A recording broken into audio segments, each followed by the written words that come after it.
We're like an explosion in your mouth when you least expect it. You said it, not me. We're here with a very serious movie about the origin of Flamin' Hot Cheetos. It's called Flamin' Hot. It is playing on Disney Plus and Hulu, and it's the kind of thing that we do all summer long. So come hang out with us, come join us, hit the subscribe button if you're not already. We'd love to see you. Alonzo, please describe this movie to us. I got an idea. It's a spicy chip. It's gonna change everything. It will save our factory. And you're a janitor. Okay, no, hang on.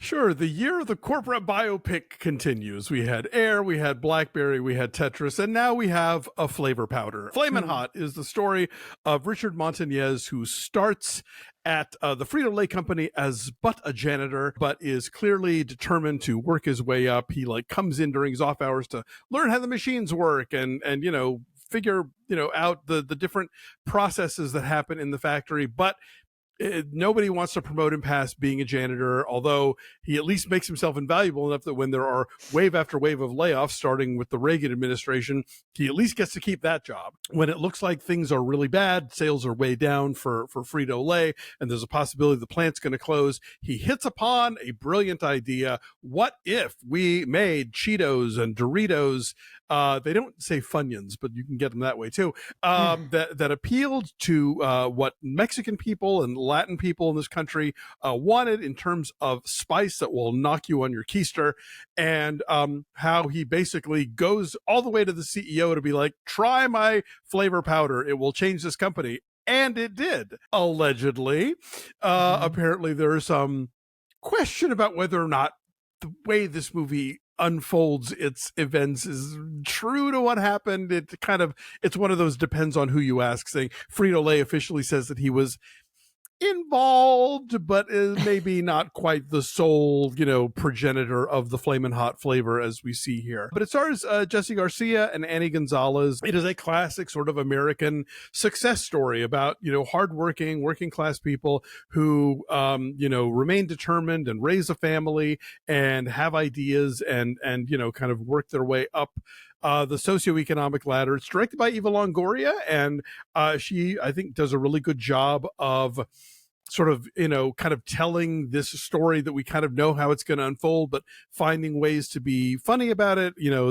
She's working from a screenplay by Louis Colick and Linda Yvette Chavez. You hit a lot of biopic tropes here, which I think would maybe be a little more forgivable if this really were a biopic. But now then, after reading that maybe Montañez is not entirely as much it does not deserve as much credit as the movie gives him. And then you're like, well, then what are we doing here exactly? But it is this sort of, goofy kind of rags to riches story. You get, of course, the great Dennis Haysbert popping in as a supportive co-employee who kind of shows Montañez the ropes. It's a little whatever, but, of this subgenre, I would say it's better than Tetris.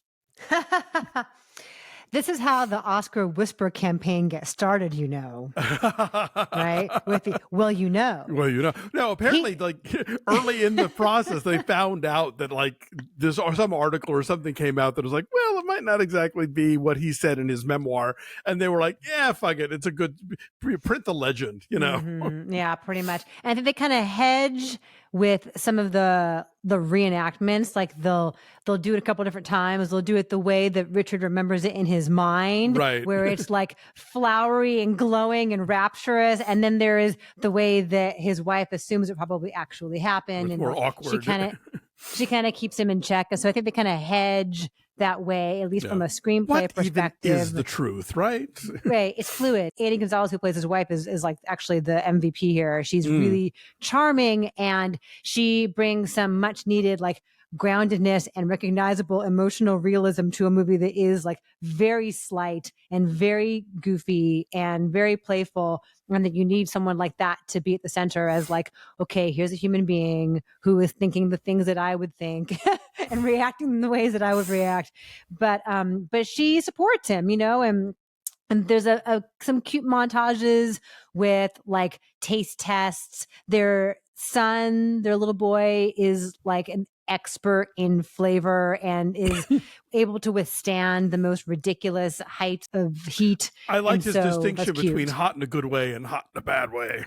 Yeah. And so there's like montages of them, trying all of the different kinds of peppers and grinding them up and cooking them. And I think she depicts a passage of time in a way that's pretty effective and pretty Yes. sleek with like what happens in the 80s and the 90s in that Frito Lay plant and how she makes it look like it's all one take, but like the dates are passing along Right. on conveyor belts and on like, trash bins. And they'll work the year in rather than just sort of doing a Chiron. They'll sort of like integrate it into the visual. So that's a cool choice.